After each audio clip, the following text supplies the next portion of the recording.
히브리서 9장 1절에서 10절 말씀. 첫 언약에도 섬기는 예법과 세상에 속한 성소가 있더라.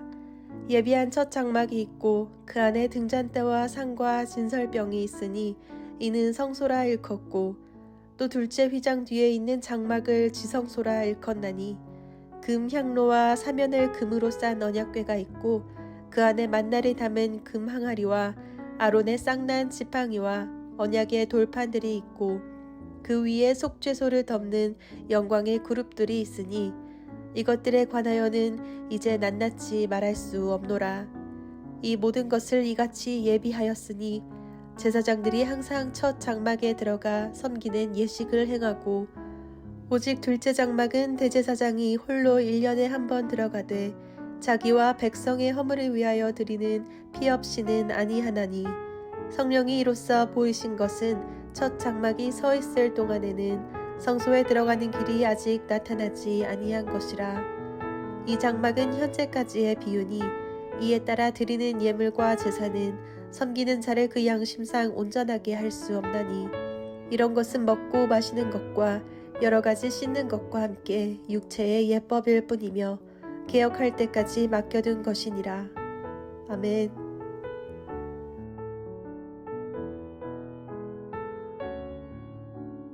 함께 기도하겠습니다. 하나님, 우리의 길과 진리가 되어 주셔서 우리가 그 길을 나아갈 때마다 생명을 주시며 은혜를 주심에 감사합니다. 하나님, 오늘도 우리의 길과 진리가 되어 주시는 그 예수 그리스도와 동행함으로 하나님, 그 길이 충만함의 생명의 길로 고백되어 나아갈 수 있도록 인도하여 주옵소서. 이 모든 말씀 예수님 이름으로 기도하였습니다. 아멘. 할렐루야. 우리를 위하여 하나님의 나라를 허락하시고 준비된 하나님의 나라를 이 땅에서도 누리며 꿈꾸며 소망하며 살아갈 수 있도록 그 하늘의 꿈을 허락하여 주신 우리 하나님의 이름을 높이 찬양합니다. 오늘 우리가 함께 나눌 말씀의 제목은 하늘 성소의 길이 되신 예수 그리스도, 하늘 성소의 길이 되신 예수 그리스도라고 하는 말씀의 제목입니다. 지금까지 히브리서 말씀을 묵상하면서 자주 나누었던 말씀이지만, 히브리서는 율법을 포기하고 복음을 선택함으로 신앙이 흔들리고 유혹을 받고 공격을 받고 있는 바로 히브리인들에게 들려주고 있는 말씀입니다. 그런데 이 부분에서 히브리 기자는 독특하고 특이하게도 그렇게 힘든 가정인 가운데 있는 믿음의 동역자들에게, 그리고 성도들에게 자신들의 상황이나 환경을 설명하거나 집중시키는 것이 아니라 철저하게 예수 그리스도가 어떤 분이시며 또 예수 그리스도가 우리를 위하여 무엇을 하셨는가, 그것에 집중시키고 있다는 것입니다. 그러니까 우리 가운데 힘들고 어려운 성도가 있는데 그 상황을 위로하고 격려하는 것이 아니라 철저히 예수 그리스도가 어떤 분이며 예수 그리스도가 우리에게 무엇을 하셨는가를 설명함으로 위로와 격려를 하고 있다는 겁니다. 사실 그런 상황에 필요한 건요, 위로와 격려이지만 그런 설명의 말을 듣고 싶지 않다고 말할 수 있습니다. 그런데 히브리 기자가 계속 그렇게 하는 이유가 있는데, 진정한 위로와 진정한 격려는 오직 예수님으로만, 진정한 위로와 진정한 격려는 오직 예수께서만 우리 가운데 행하여 주시는 일들을 통해서만 경험되기 때문입니다. 히브리서 말씀이 그러하듯이 오늘 말씀도 조금은 어려운 말씀입니다. 그러나 오늘 말씀을 통해서 우리 삶에 예수 그리스도를 통해서만 주시는 진정한, 정말 진정한 하늘의 위로와 격려가 우리에게 동일하게 부어지는 은혜가 있으시기를 주의 이름으로 축복하며 도전합니다. 하늘 성소의 길이 되어주신 예수 그리스도, 먼저 1절입니다. 하늘 성소의 길이 되어주신 예수 그리스도 1절 함께 좀 읽어볼까요? 첫 언약에도 섬기는 예법과 세상에 속한 성소가 있더라. 아멘. 이미 말씀을 우리가 전체를 읽어보셔서 아시지만 오늘 말씀은 세상에 속한 성소에 대한 말씀입니다. 이렇게 히브리 기자가 세상에 속한 성소를 설명하는 본질적인 이유는 오늘 말씀의 결론에서 미리 나누겠지만, 미리 좀 나누면, 지금까지 아론의 반차를 따르는 제사장들과 멜기세덱의 반차를 따르는 대제사장이 되시는 예수 그리스도를 비교함으로 더 우월하고 더 완전한 제사장임을, 예수께서 멜기세덱의 반차를 따른 그 예수께서 완전한 제사장임을 설명하고 있는 것처럼, 세상에 속한 성소와 이 땅에 있는 성소와 하늘에 속한 성소를 비교하면서 우리에게 허락된 하늘의 성소가 얼마나 완벽하고 얼마나 완전한 건지, 그리고 동시에 세상에 속한 성소가 어떤 한계를 가지고 있는지를 증명하면서 하늘의 성소를 소망하게 하는 겁니다. 그러니까 히브리 기자는 성소를 아주 자세하게 설명하고 구체적으로 설명하고 있는데요, 2절 말씀 한번 보시겠습니까? 2절 말씀을 보시면 성소 안에는 등잔대와 상 그리고 전설병이 있으니 이를 성소다라고 말하고 있고요, 3절 이하부터는 지성소에 대해서 설명하면서 지성소 안에는 언약궤가 있고 언약궤 위에는 속죄소를 덮는 영광의 그룹, 그러니까 천사들이 있다라고 설명하고 있습니다. 사실 히브리 기자는요, 이렇게 말한 이후에 5절 말씀의 끝부분을 보면 이제 낱낱이 말할 수 없다라고 말하면서 더 이상 설명할 필요가 없다라고 합니다. 그러나 사실 히브리 기자는 설명할 필요가 없다고 말하지만 우리는 설명할 필요가 있을 것 같습니다. 왜냐하면 히브리 기자가 더 이상 설명할 필요가 없다라고 말한 것은, 과거 율법을 섬기다가 예수를 따르기로 결정한 히브리인들은 성소에 대해서 너무나도 잘 알고 있기 때문에 설명할 필요가 없다, 더 이상 이야기할 필요가 없다라고 말하면서 바로 하늘의 성소에 대한 말씀으로 넘어가지만, 우리는 그렇지 않기 때문에 먼저 세상에 속한 성소, 그러니까 땅에 대한 성소에 대해서 우리가 먼저 묵상할 필요가 있을 것 같습니다. 먼저 조금 전 성소에는 2절 말씀에서 3가지가 있다고 나오는데요, 등잔대와 향을 올려두는 상과 그러니까 이게 분향단 말하는 거죠, 진설병이 있는 떡상, 이 3가지가 있다고 말합니다. 다들 아시겠지만 이것은 하나하나 모두 다 영적인 의미가 있습니다. 등잔대는요, 아주 쉽게 표현해 본다면요, 초를 꼽아둘 수 있을 것 같은 모양의 7개의 가닥을 가지고 있는 등잔대입니다. 그런데 이 등잔대는요, 주물로 만드는 것이 아니라 자르고 때려서 만들게 되어 있습니다. 그러니까 아주 쉽게 틀을 만들어서 그 틀에다가 금을 부어서 만드는 것이 아니라, 금덩이가 있으면 그 금덩이를 이렇게 자르고 이렇게 자르고 때리고 때려서 만든다는 겁니다. 이것은 우리 삶의 성령의 조명함을 받는 삶을 의미하는 것인데요, 빛 대신 성령께서 우리를 인도하여 주시는데, 그 삶은 때로는 우리의 것을 자르고 우리의 것을 치는 삶을 표현해 주는 겁니다. 두 번째, 상이라고 표현되어 있는 분향단은 두 번째 그 휘장 바로 앞에 있는 단으로 향을 피우는 상을 의미합니다. 분향단, 이 향은 요한계시록 5장 8절 말씀에 보면 성도의 기도는 향기다라고 되어 있는 것처럼, 우리 성도의 기도의 삶을 의미하는 게 이 바로 분향단인 겁니다. 그리고 마지막으로 3번째는 떡상 위에 진설병이 있는 이 떡은 바로 말씀을 의미하는 건데요, 말씀 되시는 예수 그리스도와 동행하며 그 삶을 사는 삶을 뜻하는 겁니다.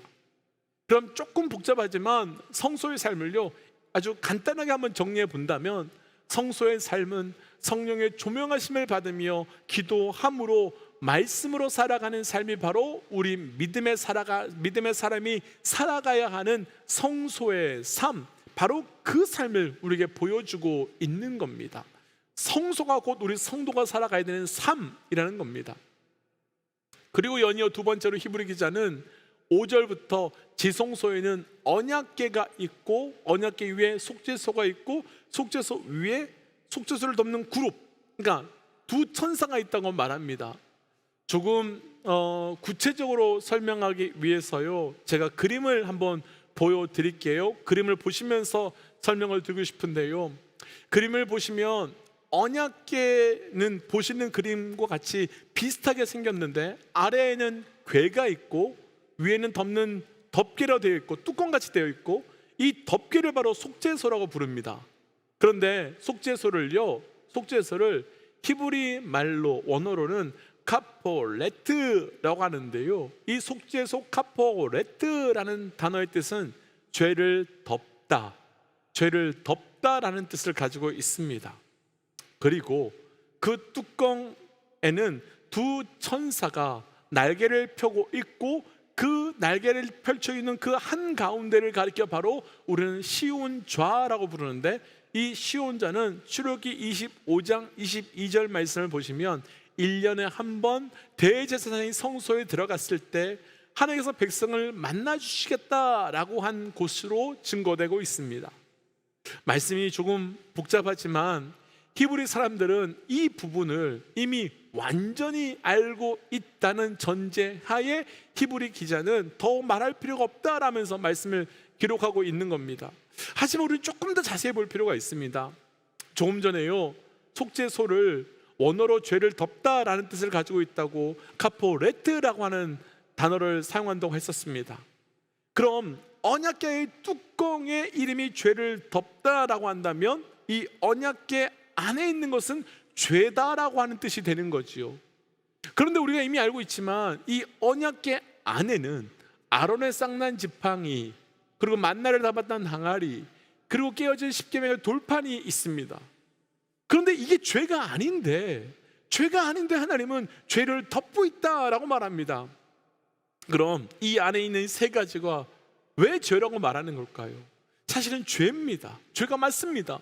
먼저 아론의 쌍난 지팡이는 하나님의 권위에 대하여, 하나님의 말씀에 대하여 반역하고 순종하지 않는 그 죄를 상징하고 있는 겁니다.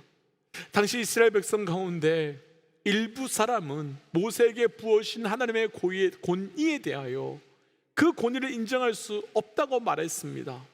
그때 하나님께서는 각 지파의 리더들에게 앞으로 나오라, 그리고 지팡이를 가지고 나오게 하시고 아론의 지팡이에만 싹이 나게 하심으로 모세에게 준 하나님의 권위를 순종하지 않는 그들에게 증명하여 주심으로 순종케 하셨습니다. 두 번째, 만나는 왜 죄가 될까요? 하나님께서 만나를 어떻게 왜 주게 되셨는지를 꼭 기억하시는지요? 하나님께서 이스라엘 백성을 출애굽시키셨는데요, 믿을 수 없다면서 먹을 것이 다 풍성해 달라면서 계속 불평하면서 애굽으로 돌아가겠다고 말했습니다. 그때 만나를 주셨지요. 그럼 만나는 어떤 죄이겠습니까? 하나님을 신뢰하지 못하는 죄, 우리의 욕망과 죄악에 지배받고 있는 죄의 모습을 상징하는 게 바로 만나의 항아리를 그 안에 담아놓은 거죠. 세 번째, 깨어진 십계명의 돌판이 왜 죄겠습니까? 출애굽기 32장에 보면 십계명을 받으러 모세가 올라갔지만 한참이 지나도 내려오지 않자 백성들은 자신들이 가지고 있는 은과 금을 모아서 금송아지를 만들고 이것이 우리를 인도하여 낸 하나님이라고 우상 숭배의 죄를 짓습니다. 그리고 그때 모세는 십계명 돌판을 가지고 내려오다가 우상 숭배하는 모습을 보고 화가 나서 그 돌판을 던져 깨뜨렸지요. 그럼 십계명에 어떤 죄가 상징할까요? 우상 숭배를 만든 죄, 하나님의 말씀 앞에 반응하지 못한 죄를 상징하는 것이요. 그런데 하나님께서는 속죄소라고 하는 뚜껑으로, 죄를 덮다라고 하는 뚜껑으로 그 죄를 덮고 그 속죄소 위 그룹들 사이에는 시온좌, 그곳에서 1년에 한 번 어린 양의 피를 뿌릴 때마다 내가 너희를 거기서 만나주겠다라고 하시면서 지성소를 향한 약속을 주셨습니다. 그럼 여기까지만 보면요, 지성소의 삶은요, 그리고 지성소의 삶은 너무 소망할 수밖에 없는 삶이고 영적으로 꿈꿀 수밖에 없는 삶입니다. 왜냐하면 내 안에 죄가 가득한데 하나님은 그 죄를 덮어주시고 그 죄를 덮어주심으로 날마다 우리를 만나주시는 충만함과 인도하심과 기도하고 살아가는 삶이 그 가운데 가득하기 때문이지요. 그러니까 성소와 지성소의 삶은, 성소는 날마다 말씀과 기도와 성령의 충만함이요, 지성소는 내 삶에 죄가 가득하지만 덮어주심으로 어린 양의 피로 그 하나님을 대면할 수 있는 곳, 바로 그곳이 되는 겁니다. 그러니까 말씀에서 이야기하고 있는 성소와 지성소는 너무 아름답고 꿈꾸며 가고 싶은 곳이지요. 먼저 여기까지 나누고 축복하고 싶은 것이 있습니다. 사랑하는 믿음의 동역자 여러분, 저를 비롯해서 우리 모든 믿음의 동역자들의 삶에서 성소의 삶을, 그리고 지성소의 삶을 살아갈 수 있는 은혜가 넘쳐나시기를 주의 이름으로 축복하며 도전합니다. 그런데 그 아름답고 충만하고 은혜와 영광이 가득한 이 땅에, 그리고 세상의 성소와 지성소에는 아주 분명하고도 명확한 한계가 한 가지 있는데, 그 한계를 8절 말씀에서 제시하고 있어서 우리 8절 말씀을 읽고 함께 좀 묵상해 보겠습니다. 우리 8절 함께 좀 읽어볼까요? 성령이 이로써 보이신 것은 첫 장막이 서 있을 동안에는 성소에 들어가는 길이 아직 나타나지 아니한 것이라. 성소에 들어가는 길이 아직 나타나지 않은 것이라, 이렇게 말하고 있어요. 지금까지 히브리 기자는요, 이 땅의 성소가 얼마나 충만하고 은혜와 영광에 가득한 곳인지를 설명했습니다. 성소와 지성소의 은혜를 나누었습니다. 아마도 그 말을 직접 앞에서 들었다면, 나 그곳에 가고 싶다, 나 그런 삶을 살고 싶다 라고 했을 것 같습니다. 그런데 갑자기 히브리 기자가 이상한 말을 하는데, 방금 읽었던 8절 끝부분에서 그렇게 말해요. 그렇게 충만하고 아름답고 영광이 가득한 그곳에 들어갈 길이 없다. 그곳에 들어갈 길이 없다. 그 길이 아직 우리에게 나타나지 않았다 라고 말합니다. 아주 쉽게요, 우리나라 속담을 빌려서 설명해 본다면요, 보기는 좋은데 먹을 수 없는 거예요. 보기는 좋은데 먹을 수 없는 떡이 되어버린 겁니다. 그런데 이것이 사실이에요. 출애굽기와 레위기 말씀에서 우리가 이번 주에 나눴지만, 지성소는요, 일반 백성은 절대 들어갈 수 없었습니다. 막 들어갈 수 없었어요. 대제사장조차도 1년에 단 한 번 들어가게 되고, 그것도 죄가 있으면 그 자리에서 죽게 되니까 허리에 끈을 묶고 들어갈 수밖에 없었던 곳이 바로 대제사장, 밖에 들어갈 수 없는 성소와 지성소였습니다. 그리고 이 땅의 성소에서 또 하나의 한계가 있는데, 9절 말씀에 보시면 이 땅의 성소는 양심상 온전하게 할 수 없다라고 말해요. 간단하게 설명해 본다면요, 제가 죄를 지었어요. 그래서 짐승에게 안수를 하고 속죄제를 드렸어요. 그렇게 속죄제를 드렸기에 형태상으로는 나의 죄를 하나님 앞에 내려놓았지만, 양심상 내 죄 때문에 짐승이 죽었다고 해서 내 죄가 사라지는 것을 맞을까라고 하는 양심의 찔림은 계속되고 남아 있었던 겁니다. 그러니까 이 땅의 성소는 너무 아름답고 은혜와 영광이 가득한 곳이지만 들어갈 수 없는 곳이며 내 죄를 해결할 수 없는 곳인, 모형에 지나지 않는다는 거예요. 들어갈 길이 없는.